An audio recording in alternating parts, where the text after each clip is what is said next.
Good evening, everybody. Thanks so much for joining us. I'm Cindy Williams. News Center is learning that the Maine Department of Transportation is removing guardrails all across the state after numerous reports of deadly crashes and injuries across the nation. Clay Gordon has been following this story for us and brings us the latest details. Clay? Cindy, the controversial guardrail is making the MDOT take a closer look at some of the road safety equipment across our state, and they're removing this guardrail because of one man's tragic story. It's difficult to drive down the road. Steve Eimers is not from Maine. I see every last guardrail. But he might as well be. I can speak real well in sound bites. Because he's on a mission to save Mainers and our children. When the cameras are off, I don't always have it all together. He doesn't always have it together because his daughter Hannah was killed in Tennessee when her car slammed into the end of a guardrail. A guardrail made by Lindsay Corporation that Steve Eimers believes is dangerous. A guardrail all over Maine's highways. We have not had an incident here in Maine. Joyce Taylor is the chief engineer at the MaineDOT. She says there are around 50 X-LITE guardrails around the state. And MDOT isn't waiting. It has decided to remove all these guardrails from the side of the road at the cost of $200,000 to $300,000. This X-LITE is at exit 184 in Bangor.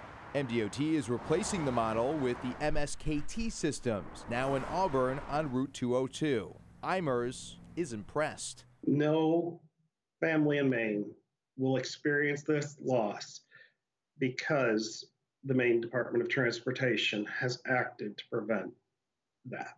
We just feel like the risk is there. News Center reached out to Lindsay Corporation. They said numerous states that use the X-LITE on the roads have confirmed that they've had no negative experiences. What caught my attention is when I talked to a few other chief engineers, it was news to me that they were seeing some of these systems in lower speed situations maybe not function the way that they thought that they're intended to function. Lindsay Transportation Solutions says many of the X-LITE models have lived their lifespan, and with technology in vehicles and highways changing, road safety equipment continues to evolve.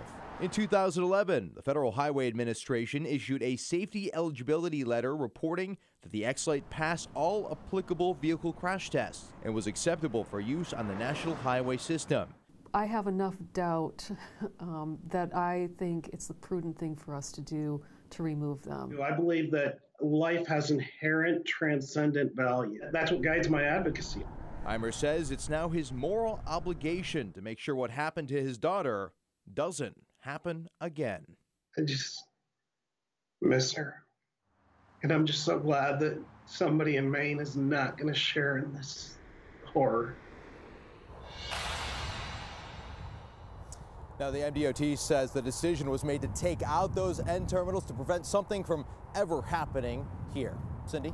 So, Clay, what specifically is the problem with the current guardrails?